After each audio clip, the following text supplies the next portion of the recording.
No Evangelho, segundo escreveu Mateus, capítulo 14, os seus discípulos aproximaram-se dele, de Jesus, e disse: o lugar é deserto e a hora já é avançada. Despede a multidão para que vão pelas aldeias e comprem comida para si. Essa palavra está dentro de um contexto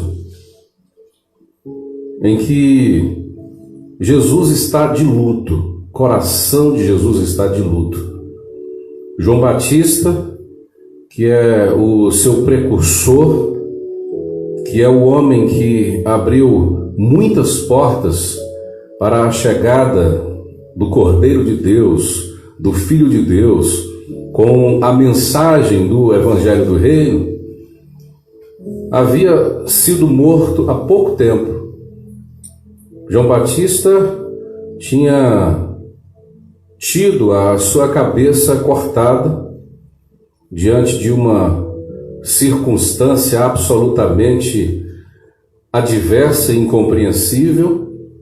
E quando Jesus recebeu a informação de que este homem admirável, do qual ele próprio disse que de homem nascido na terra ninguém era tão grande quanto João Batista, esse ser admirável, essa pessoa referente na terra, quando ele recebe a notícia da morte de João, ele procura um lugar afastado, ele procura um lugar deserto para estar.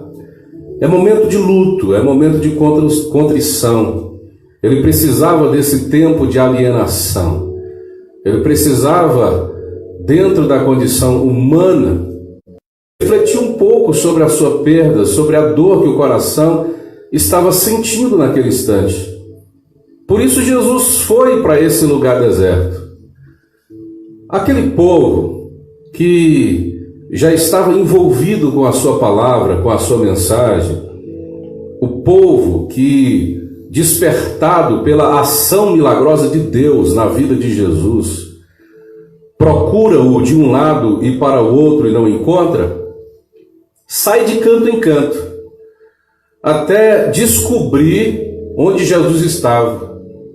E Mateus registra que quando a multidão chega próximo de Jesus e Jesus olha para aquela multidão, mesmo estando com o coração enlutado, mesmo estando sentindo uma dor profunda na sua alma por conta da perda de alguém tão amado e tão querido, tão admirado quanto João Batista, Mateus afirma que Jesus sentiu uma grande compaixão daquela multidão.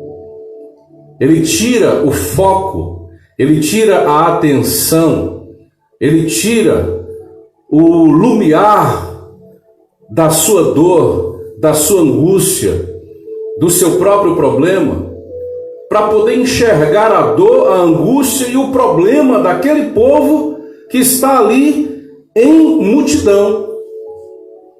Algumas vezes acontece entre nós seres humanos que valorizamos tanto aquilo que a gente sente enquanto angústia particular, não é isso? A gente valoriza tanto a nossa própria dor, a nossa própria angústia, que a gente não consegue dar um pouco de atenção, de focalização, não consegue olhar um pouco, importar-se um pouco com a dor de alguém que talvez esteja sofrendo mais do que a gente está sofrendo. Eu não sei se você já teve experiência assim, mas provavelmente teve, de estar passando por um momento triste na vida e pensar, eu vou procurar alguém com quem eu possa conversar. E quando você se aproxima de alguém para conversar a respeito da sua dor e diz, olha, estou com um probleminha, queria desabafar com você. E quando você conta o seu problema, aquela pessoa, em vez de olhar para você com o seu problema, apresenta a você o problema dela própria. Então você chega para contar a sua dor, para contar o seu problema e para desabafar, e a outra pessoa que está indiferente à dor alheia, mas se importa apenas com o seu próprio problema, vai apresentar a sua angústia e a sua dor. E você fica desarmado. E você perde a graça.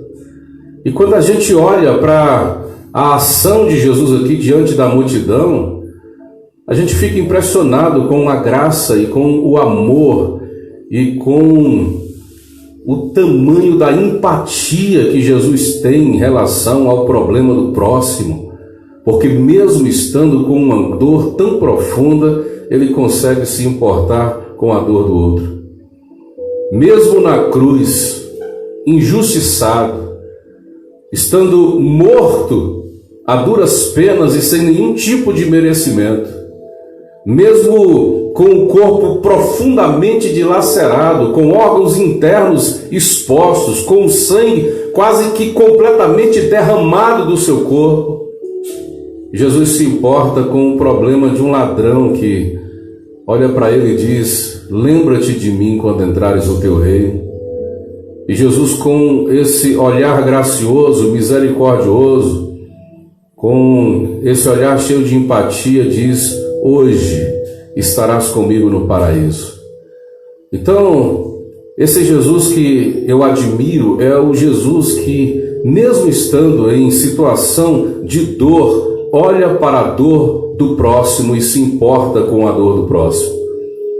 Nesse contexto em que nós apresentamos esse fragmento da história, a multidão está ali com Jesus, ouvindo as suas palavras. A Bíblia diz, Mateus registra que Jesus já havia curado muitos dos enfermos que chegaram a ele ali despedaçados, angustiados, problemáticos, e Jesus, por conta desta compaixão, desse olhar simpático para o problema alheio, e os discípulos ficaram razoavelmente preocupados, porque o lugar era desértico, a hora já estava avançada, não havia naquele meio ali alimento suficiente para que todos aqueles pudessem comer, pudessem se alimentar. Então, com razão humana, os discípulos procuram a Jesus e dizem: Senhor, já está tarde, o lugar é impróprio para adquirir qualquer tipo de alimento, essa multidão está com fome, é melhor que a gente dispersa a multidão. E Jesus disse: não. Por que vocês mesmos não resolvem o problema da multidão? E eles disseram: é improvável isso acontecer. Foi quando o milagre da multiplicação aconteceu, e eu não quero falar agora porque nós vamos fragmentar essa nossa reflexão em 3 partes. Hoje eu estou apenas na primeira parte. E Jesus resolve a questão que delimita, ou que limita, ou que cria dificuldades, ou que cria impossibilidades para a continuação da jornada, por pelo menos 3 motivos. Primeiro, por causa do espaço geográfico, por causa do lugar. Eles estavam dizendo que era melhor mandar aquela multidão embora porque aquele lugar é deserto. É um lugar que cria impossibilidades, é um lugar que não dá muitas opções, é um lugar que não apresenta alternativas. E isso metaforiza muitas das situações pelas quais nós vivemos, porque de vez em quando a gente se encontra de fato em lugares que se apresentam em condições desérticas, que se apresentam em uma situação de impossibilidades. A gente não vê umidade que possa tratar o nosso humor, aumentar a nossa possibilidade de enxergar a vida com um pouco de alegria. A gente não vê possibilidade de alimento para nutrir a nossa alma, para nos fortalecer, para nos fazer crescer. Então a gente se sente de fato, de verdade, em um lugar em condição de deserto. Um lugar cheio de impossibilidades, e era nesse lugar que os discípulos perceberam que estavam agora com uma grande multidão, e eles procuram a Jesus para tomar uma decisão que seria a decisão mais óbvia, a mais natural. Manda-os embora, Senhor. Despede esse povo. Diz esse povo para sair desse lugar. E aí Jesus apresenta uma alternativa que é a alternativa improvável, que é o não óbvio. Jesus diz que em vez de você mandar o povo embora, diga para o povo ficar, porque a questão pode ser resolvida aqui. Olha que coisa extraordinária a palavra de Deus traz para você essa noite como reflexão. Nem sempre é necessário mudar de lugar. Às vezes basta mudar o lugar. Não é uma coisa fácil, porque é muito mais cômodo para a gente fugir. É muito mais cômodo para a gente sair, virar as costas, bater a porta e ir embora, abandonar a jornada. É muito mais cômodo para a gente dizer: esse lugar aqui não me cabe mais, e procurar um outro lugar em que haja melhores condições e maiores possibilidades. É muito mais fácil para a gente fugir da luta, correr da batalha. É muito mais fácil. Só que, em muitas situações na vida da gente, mesmo quando a gente muda de lugar, a gente continua carregando os mesmos problemas. Porque os problemas, na verdade, não estão intimamente ligadas ao lugar onde a gente está, mas é uma questão que está sendo arrastada no nosso interior, em qualquer lugar onde a gente esteja. Então, às vezes, não é o lugar o problema, na verdade, é a nossa decisão de mudar a nossa própria vida para que o lugar também seja transformado a partir da nossa posição, a partir da nossa decisão. Talvez você diga: não, a melhor opção para mim nesse instante é sair de casa, é ir embora dessa casa. E talvez não seja. Talvez você seja o agente de mudança desta casa. Talvez Deus está te dando a oportunidade para transformar esse lugar. E para isso você precisa tomar uma postura diante de Deus, diante da vida e diante das pessoas que te cercam. Fazer as suas malas e ir embora não adianta, meu irmão. Não adianta, minha amiga. Porque você vai carregar os seus problemas por onde você passar. Talvez você já tenha passado por muitas relações, você já teve muitos namorados ou namoradas, você já esteve com muitas pessoas, você já teve muitos amigos que se tornaram seus inimigos, e você vai mudando o tempo inteiro, vai se transformando em um camaleão existencial, vai tentando se arrumar àquela condição daquele determinado lugar, mas chega um tempo que você cansa, porque esse não é você. Alguma coisa que você carrega na sua vida precisa ser transformada, então não adianta sair do lugar. Você precisa se transformar para que o lugar também seja transformado. Então, quando você pensa que o problema é o lugar, na verdade o problema é aquilo que você carrega. É aquilo que está dentro de você e que de alguma forma precisa ser transformado por Deus. Então você vai ficar fugindo de lugar para lugar, e ambiente, espaço temporal, e as coisas não se resolvem. Porque não é a mudança de lugar que vai transformar as coisas. Às vezes é preciso que você transforme o lugar. E para isso, basta você permitir que uma ação extraordinária de Deus mude a tua consciência, mude o teu comportamento, mude o teu jeito de ver as coisas. Foi assim que aconteceu com Agar e com o seu filho Ismael. Quando foi necessário, segundo Deus, Abraão mandar a sua concubina, que era a serva de sua esposa na verdade, e o seu filho primogênito, que era o Ismael, saírem de casa, porque a questão estava insustentável naquela casa. E Agar recebe de Abraão uma quantidade de pão, e recebe da mão de Abraão também um odre de água. E lá vai esta mulher com o seu filho peregrinar no deserto. Quando chega no deserto, a necessidade vai aumentando, a sede, a fome, é muita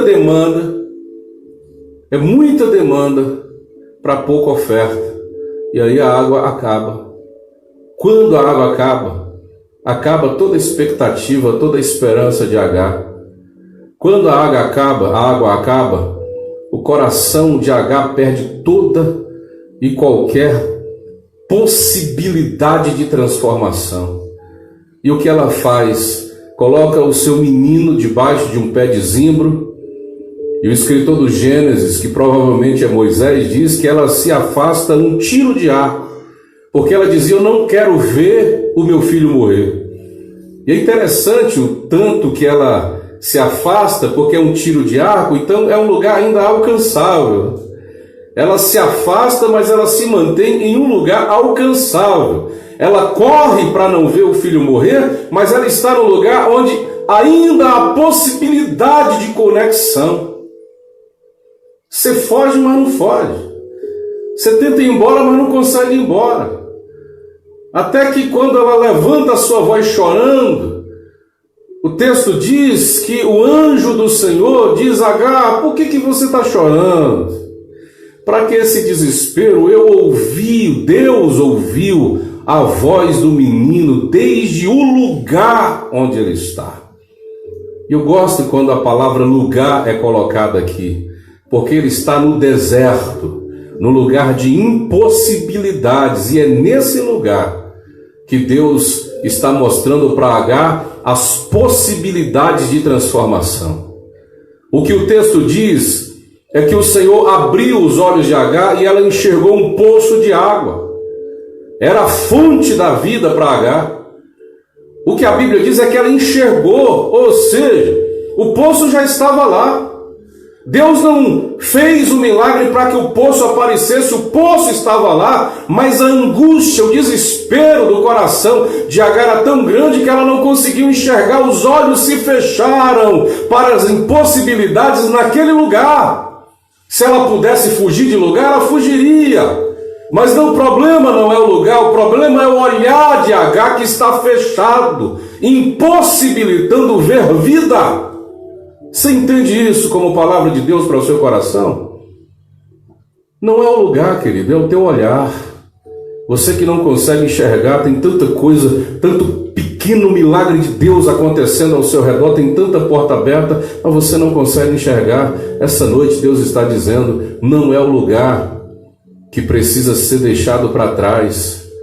Ele precisa, na verdade, ser transformado a partir de um olhar que Deus te dá. Então, coloque sua vida diante de Deus. Coloque-se em oração para que Deus abra os teus olhos e você vai enxergar a vida.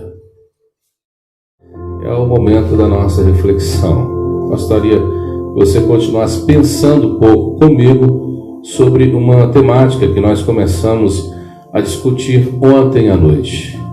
O texto base está registrado em Mateus, capítulo 14, verso de número 15. Sendo chegada a tarde, os seus discípulos aproximaram-se dele, de Jesus, dizendo: o lugar é deserto e a hora é já avançada.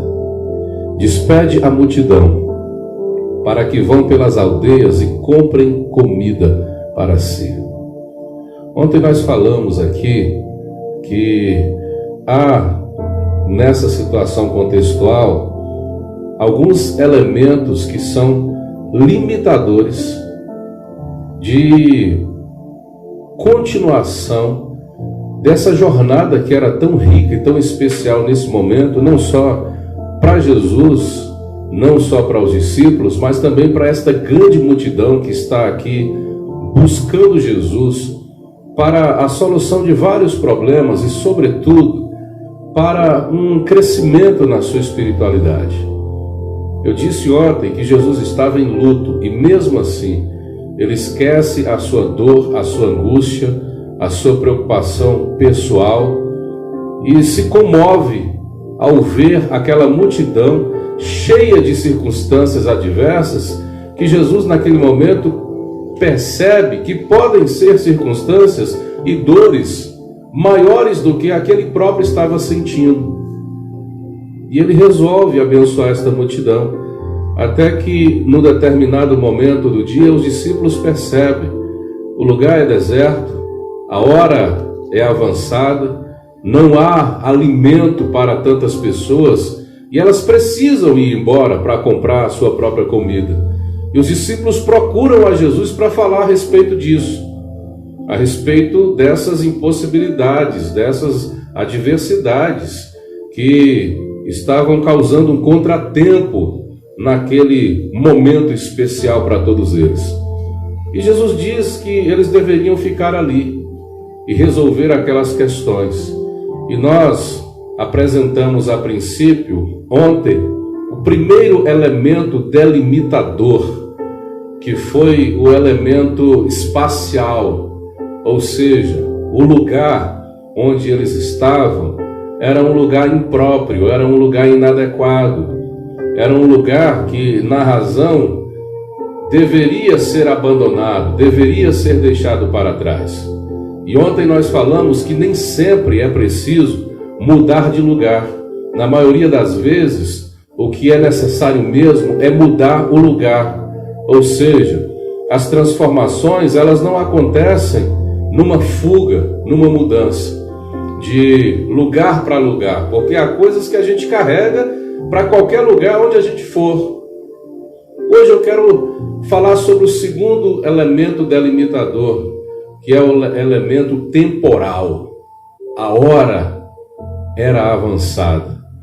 Já tinha um problema com o espaço, tem-se também um problema com a hora.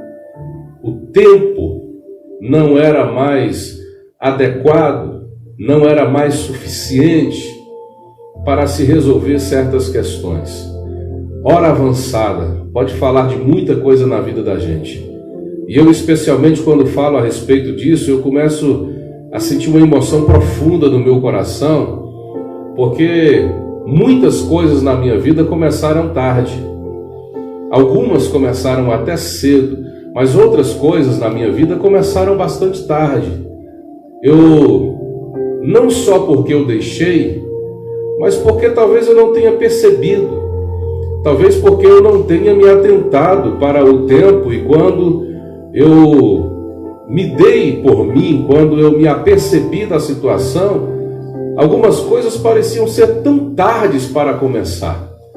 A força já não era mais a mesma, a energia já não era mais a mesma, o desejo, a gana já não eram mais os mesmos. E às vezes acontece com a gente.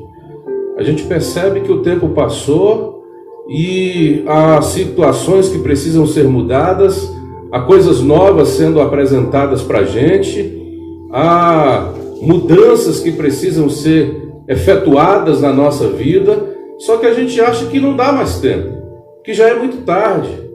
Alguns por causa da idade, outros por causa do horário. A coisa está tão reduzida a um tempo pequeno que parece que você já não vai mais conseguir alcançar algo que está diante de você, proposto para você, simplesmente porque você acha que não dá mais tempo.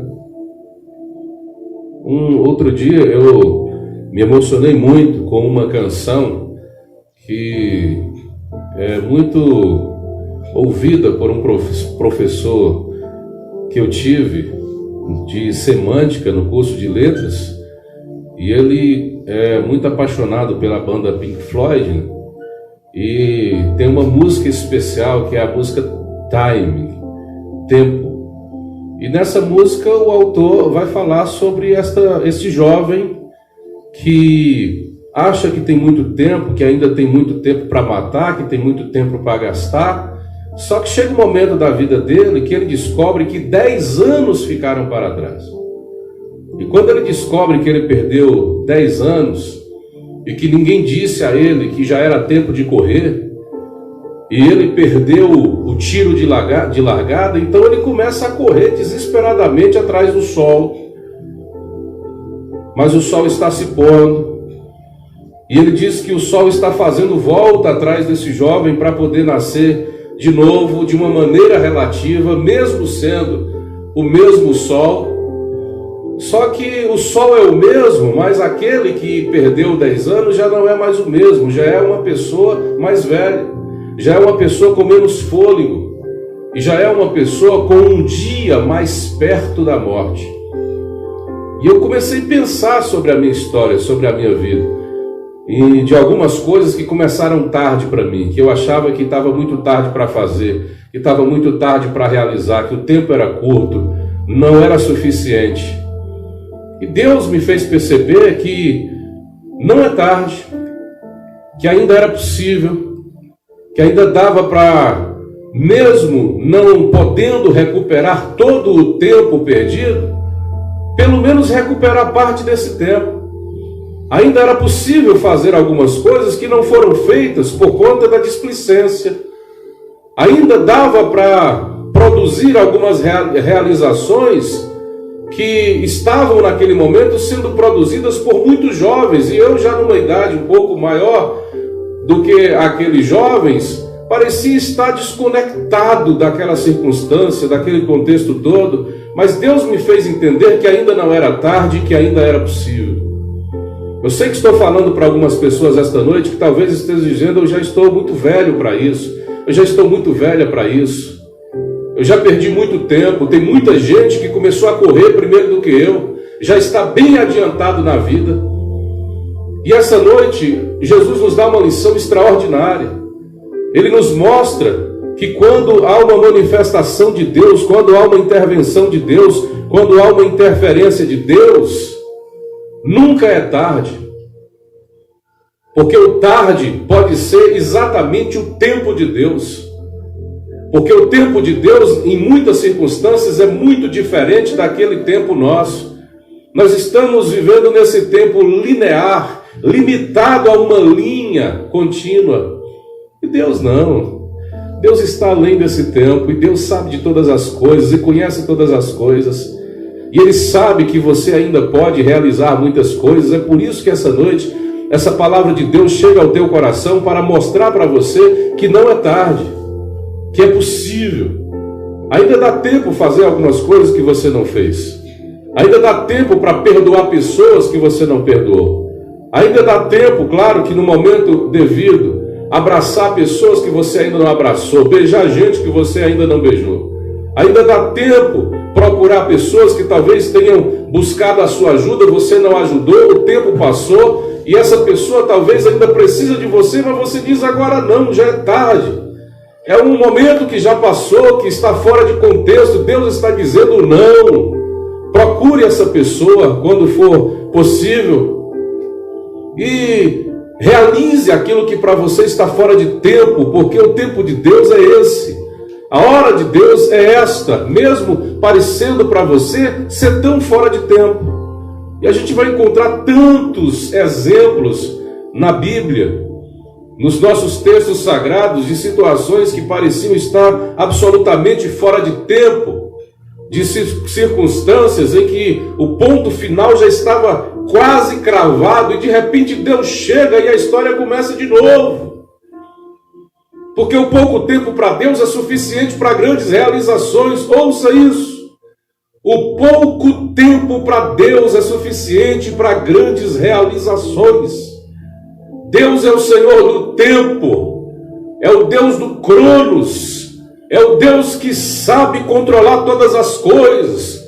Quando foi preciso na vida de alguém, Deus voltou o tempo. Quando foi preciso na vida de outras pessoas, Deus parou o tempo, porque Ele é Senhor do tempo. É o Deus que não deixa o sol voltar para trás de você, para relativamente se pôr do mesmo jeito e te envelhecendo. É o Deus que tem o poder de mudar as circunstâncias, aquilo que é natural para você, aquilo que é factual para você, aquilo que é imprescindível, aquilo que vai acontecer, aquilo que já está determinado para você. Para Deus não, Ele pode mudar todas as coisas fora de tempo, porque Ele é o Deus do tempo. Você consegue compreender isso?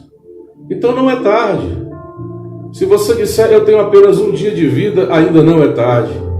Se você disser: eu tenho apenas uma semana, um mês, uma hora de vida, ainda não é tarde, porque Deus é Deus de grandes realizações em pouco tempo. nesse tempo que você tem, ainda é possível a ação extraordinária de Deus que vai marcar a sua história para sempre. Nós temos, por exemplo, um momento em que um dono de um grande empreendimento, isso é uma parábola de Jesus, de uma grande seara, vai chamando trabalhadores, aqueles que ele chama nas primeiras horas, e ele vai convidando essas pessoas para trabalharem na sua seara, depois ele vai chamando outros mais tarde, e chega o momento em que ele vê necessário chamar alguns trabalhadores para a última hora. O último momento, só faltava uma hora. E esses trabalhadores da última hora, na parábola contada por Jesus, receberam o mesmo salário daqueles que começaram na primeira hora a obra, o trabalho e a realização. E quando alguém questionou ao dono da obra o fato de todos receberem o mesmo tempo, ao mesmo tanto, mesmo outros tendo trabalhado muito mais, ele simplesmente diz: a obra é minha, o trabalho é meu, a seara é minha, o salário é meu, eu dou a quem eu quiser, o tanto que eu quiser. E aqui Jesus está dizendo que Deus é o dono do tempo. E se Ele quiser trabalhar em uma hora na tua vida, Ele pode fazer em uma hora na tua vida o que muitas pessoas não conseguiram ver como realização divina em sua existência em muitos anos de ministério. Em muitos anos. Porque Deus é quem controla o tempo, então não é tarde. Deus é o Deus que contraria a física, contraria a lógica, contraria as tradições humanas, para chegar e socorrer pessoas quando parece que já não dá mais tempo de nada. Você se lembra daquele episódio em que uma tempestade estava varrendo o barco com os discípulos no meio do mar, e na última hora, na madrugada, Jesus chega a eles andando sobre as águas, e chega de forma estranha, e chega para socorrer aos seus discípulos, mesmo parecendo fora de tempo, mas no tempo oportuno para a operação de um grande milagre. Eles gritam de medo porque não conseguem reconhecer a Jesus de primeira, até que o Senhor diz: não temas, sou eu. E tudo se acalma, e tudo se tranquiliza diante da voz do Deus Todo-Poderoso, que ordena ao mar e ao vento e à tempestade e à adversidade para cessar. Você entende o que significa isso? O Deus da calmaria chegou para a tua vida hoje, querido. O Deus que silencia a perturbação. O Deus que cala vozes que incomodam. É o Deus que chega na embarcação dos discípulos. É o Deus que chega na tua vida esta noite para dizer: mesmo que tenha parecido que o tempo se acabou, ainda não é tarde para você, porque o Senhor do tempo chega para poder operar grandes realizações em pouco tempo. E isso para que o seu nome seja glorificado.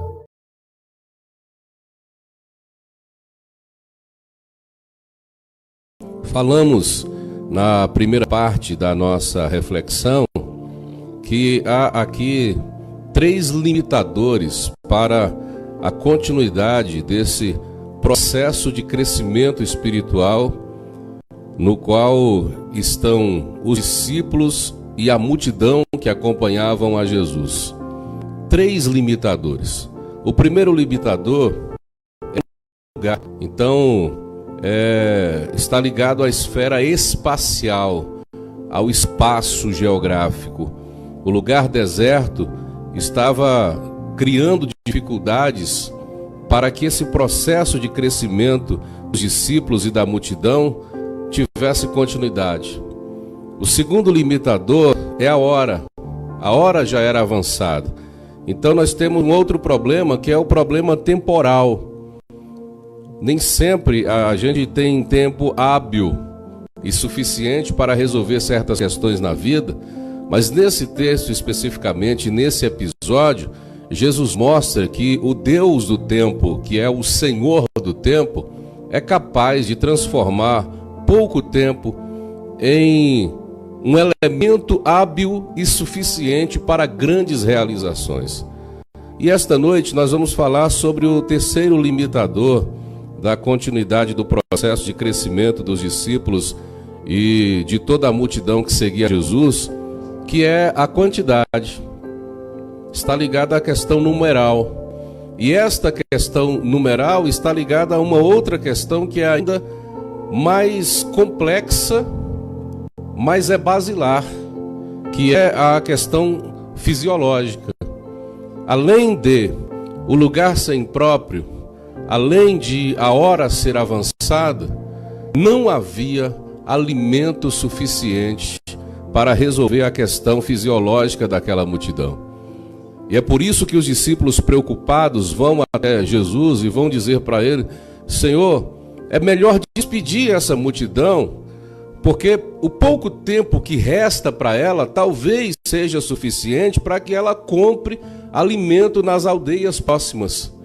E Jesus faz um desafio aos discípulos para que eles mesmos alimentem aquela multidão. E muitas limitações são apresentadas, e entre elas nós não temos o que é suficiente, porque a demanda é muita e a oferta é pouca. Quando há muita demanda e pouca oferta, você sabe que há encarecimento. E você sabe que há também escassez. Você sabe que há também problemas logísticos, problemas matemáticos e tantas outras questões que envolvem a grande necessidade sem a oferta necessária para resolver essa necessidade. E Jesus vai perguntar aos discípulos: o que é que vocês têm para que a gente consiga resolver o problema? E Filipe e André vão correndo de gente em gente e encontram um garoto que tem 5 pães e 2 peixes pequenos. E Jesus diz: então tragam até mim. E ele faz uma oração com 2 elementos básicos. O primeiro é o abençoador, ele abençoa o alimento. O segundo é o elemento da gratidão, ele agradece pelo alimento. Nós temos esse milagre registrado nos 4 evangelhos. O que você não encontrar em um, você encontra em outro. Então nós temos aqui Jesus abençoando o alimento e agradecendo pelo alimento. E ele começa e dá aos discípulos que começam a distribuir os 5 pães e os 2 peixes para aquela multidão. São 5.000 homens que são alimentados e fartados pelo pão, ficam fartos do alimento, fora mulheres e crianças que não entram nesta contabilidade no contexto daquele tempo, mas que certamente é uma quantidade enorme também de pessoas que comem, além dos homens. E 12 cestos ainda sobram, ainda sobejam daqueles poucos 5 pães e 2 peixes, porque Jesus está mostrando que ele não é apenas aquele que domina as questões do espaço e do tempo, as questões espaço-temporais, mas ele também é aquele que domina a questão numérica, a questão da demanda, a questão das necessidades basilares. O que nós temos aqui nessa nossa terceira reflexão, nesse nosso terceiro fragmento, é o desafio de garantir aquilo que é básico, de garantir o que o próprio Jesus chama de pão do dia a dia, de garantir as coisas que estão ligadas às nossas primeiras necessidades. Nós temos, inclusive, um estudo proposto pelo psicólogo americano chamado Abraham Maslow. Ele apresenta uma pirâmide das necessidades humanas, e no topo da pirâmide, a primeira de todas as necessidades são as necessidades fisiológicas. Depois vem a necessidade de segurança, depois vem a necessidade social e outras 2 necessidades que chegam à questão de sucesso, de alcançar projetos de vida em cima. Mas a primeira de todas as necessidades, a necessidade mais básica, é exatamente a necessidade fisiológica, a necessidade alimentar. Se o homem não tem o pão, ele não tem aquilo que é prioridade, aquilo que é inicial para a sua subsistência. É por esta razão que nós vamos encontrar esse desafio de garantir o pão de cada dia, inclusive explícito várias vezes nos evangelhos.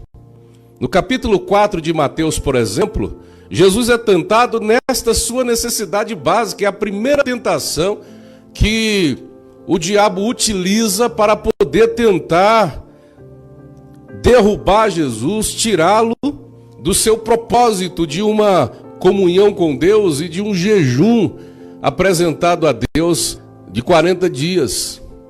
40 dias sem comer pão e a fome apertando, o diabo disse: está vendo esta pedra? Você pode transformá-la em pão e você pode resolver o seu problema mais básico e mais necessário de vida com uma palavra, com uma ação. E Jesus mostra para o diabo que, apesar de ser uma necessidade básica, ela não é a maior de todas as necessidades e não é a mais essencial. Jesus disse: não só de pão viverá o homem, mas de toda palavra que sai da boca de Deus. Ou seja, antes do pão tem a palavra, tem a vontade de Deus, e essa é que impera sobre todas as outras questões básicas da vida humana. Jesus mostra que não é necessário transformar a ordem das coisas para alcançar a realização básica da sua vida, para poder resolver as suas necessidades prioritárias. Você entende isso?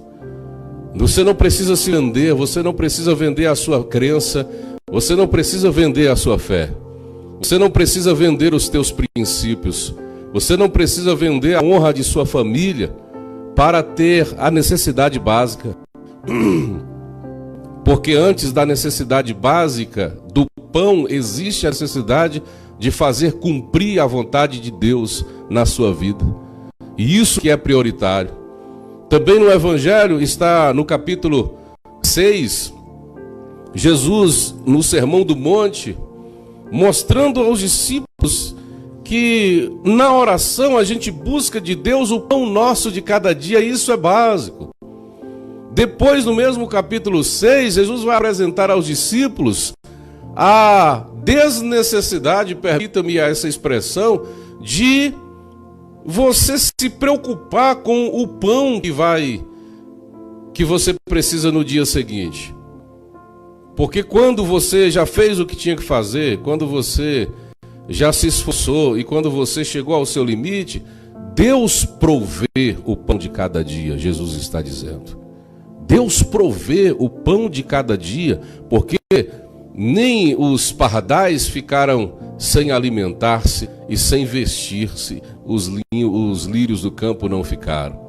Então as necessidades básicas são uma providência de Deus que em situações frequentes aqui no Evangelho, e que a gente não vai nem citar outras tantas situações para não crescer demais aqui as questões dos exemplos, porque nós temos algumas outras coisas para aplicar esta noite, como por exemplo, Jesus faz uma pergunta aos discípulos. Diante desse contexto, diante da demanda, diante da circunstância adversa, o que é que vocês têm? O que vocês têm em mãos, por exemplo? Então, antes de qualquer coisa, antes de qualquer operação de milagre, antes de qualquer decisão a ser tomada, eu preciso responder a esta questão. O que eu tenho? O que está à minha disposição? O que eu tenho em minhas mãos? Eu preciso observar, eu preciso estudar, eu preciso estar lúcido, eu preciso contemplar a realidade que me cerca. Eu preciso não negar a impossibilidade e enxergar as possibilidades. Então, eu preciso ver o que de fato eu tenho. E Jesus faz isso por dois motivos. Primeiro, para que você valorize aquilo que você tem, por menor que seja, por mais inferior que seja, por mais limitado que seja. Jesus pergunta o que é que você tem para que você valorize aquilo que você tem, porque você tem alguma coisa. Por menos que você tem alguma coisa. Por mais inferior que você se julgue, você tem alguma coisa na vida. Segundo, ele faz essa pergunta para que você de fato veja o tamanho do problema sem querer negar o problema, porque um dos grandes acrescentadores à nossa problemática é quando a gente começa a negar que tem um problema. A gente começa a tentar diminuir o tamanho do nosso problema com uma fé irracional. Quando a gente não olha para a situação com a gravidade que a situação merece. E Jesus não quer que você seja exagerado. Ele não quer que você olhe além, mas não quer que você olhe a quem. Você deve dar medida devida ao tamanho do problema. Você deve pesar o problema no seu tamanho exato, sem tirar e nem pôr. Enxergue a vida como ela é. Então, o que você tem? Qual é o tamanho do gigante que está na tua casa, na tua família, na tua vida nesse instante? Qual é o tamanho do teu problema? Jesus pergunta o que é que você tem. E aí você vai observar e você vai ser real, vai ser realista. Os discípulos disseram que nós temos aqui não dá para resolver o problema. Não dá para atender a demanda. São apenas 5 pães e 2 peixes na mão de uma criança. E essa multidão aí, que sabe-se lá, deveria ter entre 8 a 10 mil pessoas, porque 5 mil eram apenas homens. Então, como é que a gente vai dar comida para esse tanto de gente, tendo tão pouco? Você entende, querido? Você precisa olhar o tamanho do problema. Depois que você olha, depois que você contempla, depois que você percebe, depois que você vê, aí vem a operação do milagre. Se lembra do caso da mulher do profeta que chegou diante de Eliseu e disse: teu servo morreu, o meu marido, que era profeta também, e os credores estão em minha casa para buscar minhas crianças, e o que eu vou fazer? E Eliseu pergunta: o que eu vou fazer com você? Olha a pergunta, olha só a interrogação. O que eu vou fazer com você? O que você tem em sua casa, me diga.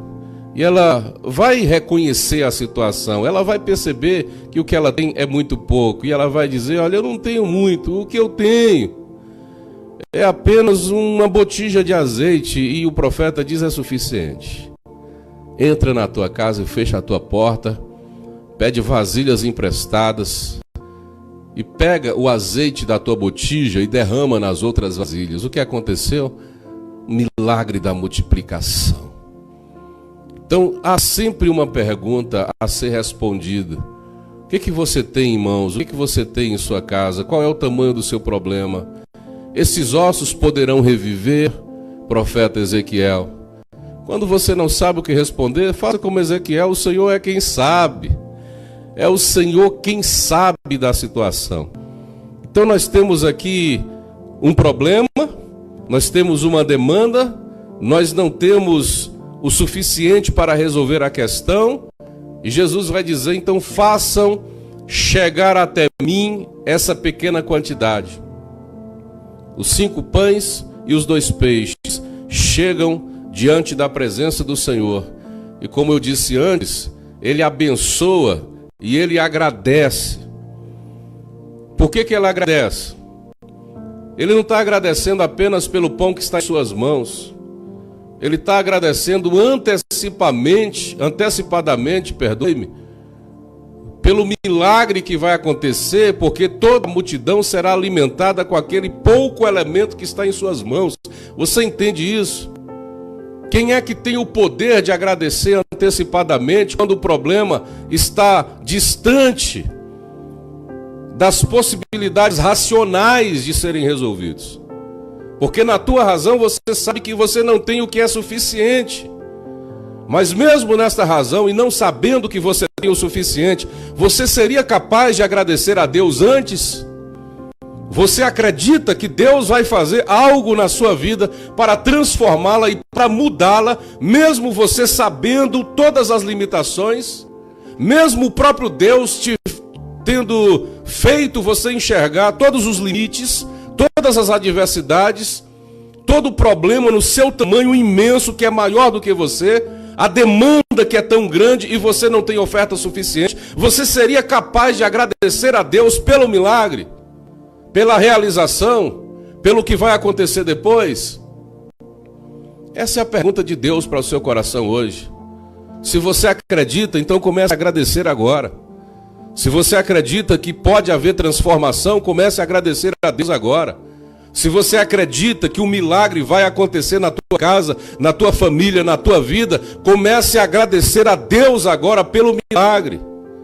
E segundo a palavra de profecia que eu recebo de Deus esta noite para falar a oração, tenha certeza absoluta, alguma coisa vai mudar na tua vida, na tua casa a partir de amanhã.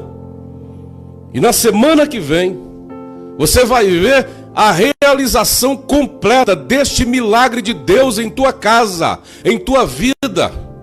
E você está dizendo, aos meus olhos isto é impossível.